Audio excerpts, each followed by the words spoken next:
Kami yang dipisahkan bumi. Walaupun bumi memisahkan kami, apa mungkin jiwa kami terpisah? Aku menentangnya dan mencarimu di setiap loker-loker bumi. Setiap pagi, aku selalu menyusuri taman di kota ini. Taman ini selalu menjadi tempat di mana banyak bangkunya selalu mendengarkanku bicara. Taman ini memang tidak begitu luas. Di sudut kanan dan kiri, terdapat ayunan yang sering dipenuhi anak-anak kecil. Satu orang duduk di ayunan, sedang teman yang lain mendorong dari belakang. Anak-anak itu asyik bermain. Mereka tampak berbahagia sekali. Rasanya, setiap mereka berayun di udara, kepala mereka dicukur oleh angin dan membuat pikiran mereka segar kembali. Walaupun belum tahu juga, anak-anak kecil pikirannya sudah seperti apa. Terima kasih ayunan telah memberi kebahagiaan yang sederhana untuk anak-anak itu. Hormatku pada ayunan itu, semoga aku juga bisa mendapatkan kebahagiaan yang sederhana pula.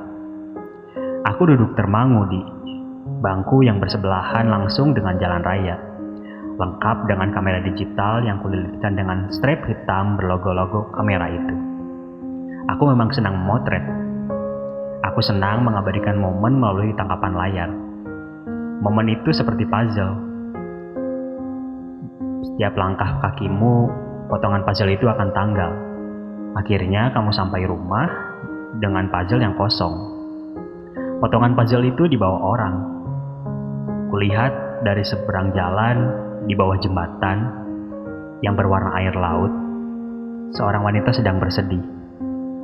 Laki-laki brengsek mana yang tega membuat dewa seperti ini bersedih, gerutuku dalam hati. Tubuhnya tinggi semampai, lebih tinggi daripada postur tubuhku sendiri, dibalut dengan baju gamis berwarna merah marun dan kerudung bermotif bunga edelweiss yang memberi tanda kesucian hatinya. Ia terlihat menangis persis di halte bus dan menjadi tontonan pengendara yang melewati jalan itu. Aku tak tega melihatnya. Aku memutuskan menghampirinya. Ku berhentikan beberapa kendaraan agar mempersilakanku lewat. "Permisi, apa kau sedang dalam masalah?" ucapku setengah berbisik. Ia masih saja menangis. Mungkin tak mendengar ucapanku. "Maaf, tapi tidak etis orang perempuan menangis sendiri di pinggir jalan." Aku berusaha mengajaknya berbicara. "Maaf," ia berkata seraya menghapus air matanya. "Aku tidak bermaksud membuat orang lain tidak nyaman melihat keadaanku. Tidak ada yang tidak nyaman melihat keadaanmu. Aku hanya kasihan." Aku berusaha meyakinkannya. "Kalau boleh jujur, keadaanku sekarang sedang terguncang. Tunanganku yang beberapa hari lagi akan menjadi suamiku meninggalkanku begitu saja," ucapnya dengan suara setengah bergetar. Ia lebih memilih perempuan yang penampilannya lebih terbuka daripada aku. Yang lebih membuatku terkejut adalah ia lebih memilih sahabatku sendiri yang merupakan seorang DJ di sebuah klub malam. Penampilanku seperti ini karena aku memenuhi kewajiban dari Tuhanku, jelasnya. Mendengar perkataannya, hatiku langsung bergetar hebat. Perkataannya bagai pukulan telak bagi diriku yang selalu tidak pernah puas mencari perempuan yang penampilannya sangat terbuka. Ia bagai oase di padang pasir yang menuntunku ke jalan yang benar. Pikiranku tiba-tiba menjadi jernih, tak tersisa kotoran sedikit pun. Perempuan ini membuat aku menyadari bahwa kehidupan setelah mati lebih panjang daripada kehidupan di bumi saat ini. "Lantas mengapa kau bersedih?" "Seharusnya dia yang bersedih karena melepaskan wanita secantik dan sebijak dirimu," tanyaku heran. Aku hanya memikirkan bagaimana kecewanya keluargaku. Tiba-tiba ia menangis kembali. Bodohnya aku bertanya seperti itu, sehingga membuatnya menangis kembali. Aku hanya terdiam menunggunya selesai menangis. Setelah saling terdiam selama 10 menit, aku berusaha mencairkan kembali suasana. Sungguh tidak sopannya saya mengajak bicara seseorang tanpa terlebih dahulu memperkenalkan diri. "Saya Warsakala." Aku hanya meletakkan tangan kananku menyilang ke dada kiriku. "Namaku Sonia." "Namamu bagus, seperti dalam cerita kerajaan dulu," candanya sambil tersenyum. "Namamu juga bagus, memiliki arti kebijaksanaan," aku membalas candanya. Hari itu aku dan Sonia berencana untuk mencari angin malam di kota. Aku diberi alamat rumahnya, dan ia memintaku untuk menjemput di rumahnya, bertemu dengan orang tuanya. Kupacu Honda Jazzku menghampiri jalanan kota. 30 menit aku sudah sampai di rumahnya. Aku disambut oleh pembantunya yang membukakan pintu garasi dan mempersilahkan mobilku masuk. Rumahnya tidak terlalu megah, seperti rumah artis-artis di televisi. Di samping garasi terdapat sepetak tanah yang hijau ditumbuhi rerumputan yang tidak terlalu tinggi. Di ujung bagian rumahnya, di ujung rumahnya ada kolam ikan yang pantulan cahaya airnya memantul ke dinding rumah. Pembantunya membimbingku memasuki rumah dan mempersilakanku duduk di ruang tamu. Aku disambut oleh pria yang sudah lumayan berumur. Wajahnya dibalut oleh kumis dan janggut yang bersatu dengan jambang di kanan dan kiri wajahnya. Kutebak ini adalah bapaknya. Aku menyalaminya. Kami hanya duduk terdiam tanpa sepatah kata pun terucap dari masing-masing kami. Suara Sonia tiba-tiba mengagetkanku. "Yah, aku mau pergi dulu ya." "Lah, ayo." Ia pamit kepada orang yang ia panggil ayah. Aku berdiri menyambutnya. "Ajak juga adikmu. Kamu tidak boleh pergi hanya berdua," ucap ayahnya dengan nada berat. Sonia masuk kembali mengajak adik laki-lakinya, Aska. Aska ini masih berumur 5 tahun, namun tubuhnya lumayan gemuk dibanding teman-teman yang lain. Kami pamit. Aku mengajaknya ke suatu tempat di tengah kota yang suasananya semakin nyaman di malam hari. Kami berjalan tenang menyusuri tempat itu. Kami bergandengan bertiga, persis seperti sebuah keluarga. Yang lampu di kanan dan kiri melengkung menyelimuti jalan dengan semburat cahaya warna-warni. Kulihat Aska sangat senang berlarian mendahului kami. Kuajak mereka ke sebuah bagian jalan yang menyediakan tempat bagi penjual makanan menjajakan dagangannya. Dia memilih untuk makan bakso saja. Malam-malam begini memang bakso adalah pilihan yang tepat. 3 mangkuk bakso tersaji, lengkap dengan saus, kecap, dan juga sambal. Mangkuk bakso milikmu dibiarkan dingin dirasuki udara malam itu karena kau sibuk menyuapi Aska yang nampaknya belum bisa makan sendiri. Aku tersenyum melihatnya. Aska yang mulai mengantuk mengajakmu untuk segera pulang. Aku memenuhi permintaan Aska. Di perjalanan, Sonia memangku Aska yang tertidur di kursi depan persis di sebelahku. Aku melihat bagaimana sifat keibuan yang ia miliki. Satu hal yang terlintas dalam benakku, kau adalah sosok yang tepat. Hari ini adalah hari yang mendebarkan bagiku. Aku dan keluargaku akan bertamu ke kediamanmu dengan maksud ingin meminta restu untuk menjadikanmu sebagai pendamping hidupku. Kuharap kau siap. Suasana di rumahmu nampak hangat dan tegang. Aku menunggu apakah keluargaku menerimaku atau tidak. Aku mulai membuka percakapan. "Bapak, maksud kedatangan saya kemari beserta keluarga ingin meminta izin kepada Bapak dan keluarga untuk melamar Sonia," ucapku dengan yakin. Tampak kau dan ibumu tersenyum, tapi tidak dengan ayahmu.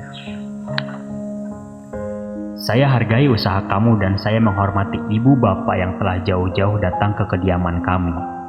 Namun, untuk melamar Sonia, saya ingin anak bapak dan ibu hafal dulu salah satu surat dalam Al-Quran, yaitu surat Ar-Rahman. Bagaimanapun juga, Sonia ini anak kami yang paling besar, sehingga kami ingin Sonia yang berjodoh dengan laki-laki yang terbaik juga. Jika sudah hafal, barulah datang kemari untuk melamar anak kami. Bagaimana? Bisa?" tanya ayahnya. Ibu dan ayahku nampak berusaha menanyakan kesiapan hatiku. Kukatakan pada mereka bahwa aku siap. "Baik, saya siap, Pak," ucapku dengan lantang. Setelah permintaan ayahnya itu, kami sekeluarga dipersilakan untuk menikmati jamuan yang telah diberikan. Keluargaku tampak akrab sekali dengan keluarga Sonia. "Ini kabar baik," seruku dalam hati. Berhari-hari semenjak kedatangan itu, aku sibuk menghafal surat yang diminta ayahnya. Walaupun kemampuan mengajiku bisa dibilang biasa saja, tapi aku semakin tertantang untuk mempelajari Al-Quran lebih dalam dan menggali pengetahuan seputar Islam. Satu hal yang masih jadi pertanyaanku, mengapa beliau memintaku menghafal surat itu? Pertanyaan itu kadangkala muncul menghantui pikiranku. Namun aku tetap pada tujuanku, menghafal surat Ar-Rahman.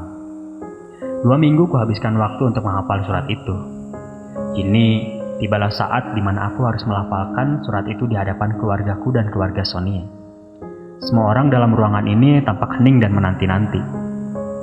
Kulafalkan surat tersebut dengan irama nahawan Kurdi yang kupelajari dari video-video Muzammil Hasbullah di YouTube. Potongan ayat terakhir telah kuselesaikan, dan kulihat ekspresi bahagia semua orang di ruangan ini. Baik, itu bagus sekali. Kami sekeluarga menerima lamaranmu, ucap ayahnya dengan senyum. Aku bersyukur sekali saat itu. Tinggal selangkah lagi kita sah sebagai pasangan hidup. Kami berdua ditemani Aska sibuk mempersiapkan kebutuhan untuk acara pernikahan kami. Kami mengurus hal-hal catering, mencari gedung, WO, dan segala keperluannya. Sebetulnya ya ini bukan tugas kami, tapi aku teringat kata-katanya.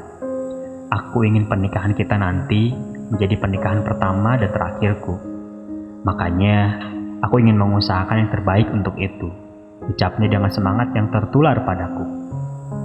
Malam itu aku berkunjung ke rumahnya untuk melihat kondisi terkininya. Kami duduk-duduk di halaman rumah seraya memandang langit malam yang ditaburi bintang-bintang penyamar langit. Tidak saya sangka, perjalanan hidup membawa saya sampai kemari, bertemu dengan sosok baik, penyayang, dan dewasa sepertimu. Sosok yang berhasil mengubah pribadi saya. Ujiku sambil tersenyum menatap nanar matanya. Ini semua sudah takdir Tuhan, tidak ada yang bisa menolaknya. Aku harap kamu menjadi jodohku sampai maut memisahkan kita. Amin, ucapmu lirik. Aku pun ikut mengamininya. Aku merasa menjadi orang yang sangat bahagia hari itu. Aku berpamitan kepada keluarganya dan kepada Sonia. Besok merupakan hari yang ditunggu-tunggu selama hidupku. Hari itu akhirnya tiba. Semua anggota keluargaku sibuk berdandan untuk hari yang teramat sakral. Pagi itu aku yang terlebih dahulu rapi daripada keluargaku. Terdengar dari ponselku di atas meja komputer yang kaki-kakinya hampir tak mampu lagi berdiri digerogoti rayap. Panggilan masuk dari Sonia. Kupikirku dia membutuhkan bantuan untuk memilih warna lipstik apa yang cocok dipakainya hari ini. Kudekatkan ponselku ke telingaku. Apa yang kudengar sungguh membuat lututku lemas dan tak percaya. Sonia telah tiada. Aku memberitahu seisi rumah bahwa orang yang kucinta yang beberapa saat lagi akan menjadi pasangan hidupku, yang beberapa saat lagi akan selalu memasak untukku, sudah tiada. Aku memacu mobilku menuju rumahnya. Kusalip mobil-mobil yang menghalangi di tol dalam kota. Di halaman depan rumahnya telah berjajar kursi yang diduduki pelayat dan bendera kuning di setiap sudut halaman rumah. Suara tangisan memenuhi seisi ruangan. Suaranya mengalahkan suara pelayat yang membacakan doa untuk Sonia. Di tengah ruangan, kulihat ibu Sonia sedang memeluk erat anak pertamanya itu, lengkap dengan aliran air yang mengalir dari pelupuk matanya dan sebuah tisu di tangan kanannya. Ayahnya berada di sampingnya berusaha menenangkannya. Saat aku mendekat, ayahnya mendekap diriku. Kamu harus sabar. Ini takdir Tuhan. Ayahnya berusaha menguatkanku. Tak terasa satu persatu tetesan air mata mengucur deras dari kedua mataku. Kulihat juga para pelayat terenyuh melihat tangisan ibunya. Setelah tangisannya berhenti, ibunya pingsan. Ayah kemudian menggotongnya untuk dibaringkan di tempat tidur. Tak lama, dia mulai dimasukkan ke dalam keranda. Aku bergabung dengan yang lain menggotong keranda yang membawanya ke rumahnya. Aku dan yang lain berjalan sambil mengucap tahlil. Udara yang kurasakan sangat pahit. Sepahit kenyataan yang aku terima hari ini. Setiba di rumahnya, aku tak ikut menurunkannya ke liang lahat. Biar ayahnya saja yang mengantar putrinya ke peristirahatan terakhirnya. Setelah semua doa-doa selesai diucapkan, satu persatu orang mulai meninggalkan rumahnya. Tersisa aku dan ayahnya. Terima kasih, Nak. Terima kasih kamu telah sungguh-sungguh dalam menjaga dan menyayangi putriku. Ia terkena serangan jantung 1 jam setelah kalian bertemu dan mengobrol di halaman rumah. Sekarang, kamu dapat mengerti mengapa saat itu aku memintamu menghafal surat Ar-Rahman. Ucapnya seraya menguatkanku dan meninggalkan di rumahnya. Ucapan ayahnya semakin menenggelamkanku dalam kesedihanku. Aku menangis sejadi-jadinya. Aku teringat kembali ucapanmu yang aku sangka membahagiakanku, ternyata tanda-tanda bahwa aku akan kehilanganmu. Kini kau tenang di rumahnya. Rumahmu yang dulu akan merindukan suara merdumu dan sikap kedewasaanmu terhadap Aska. Tanah di rumahmu yang baru belum mengering. Rumahmu yang sekarang menjadi tempatmu mengadu dari kejamnya dunia terhadapku. Kuhabiskan sisa waktu siangku selepas bekerja untuk menyirami rumahmu agar kau tak kehausan. Kuisi kosongnya harimu dengan cerita tentang hariku. Tiba-tiba, Warsakala, ujar seorang wanita yang suaranya tak asing bagiku. Selesai.